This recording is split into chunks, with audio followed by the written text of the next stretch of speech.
นะครับขอพระเจ้าอวยพรพี่น้องนะครับผมยังรู้สึกว่าเหมือนเพิ่งฉลองปีใหม่ไม่นานมานี้เองนะครับผมปั๊บผ่านไป4 เดือนแล้วไวมากนะครับพี่น้องนะครับไวไหมพี่น้องคิดว่าเวลาเดินไปเร็วไหมนะครับขอบคุณพระเจ้าทุกเวลาของเรายังมีพระเจ้าอยู่ด้วยเสมอ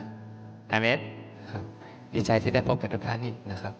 พี่น้องครับผมอยากหนุนใจพี่น้องนะครับถ้าท่านมีความกังวลอะไรในชีวิตพระเยซูคริสต์ช่วยท่านได้อาเมนไหมถ้าท่านมีภาระอะไรใดๆในชีวิตนะครับคริสตจักรยังอยู่ที่นี่เพื่อพี่น้องนะครับที่นี่คือครอบครัวนะครับที่นี่คือบ้านของพระเจ้า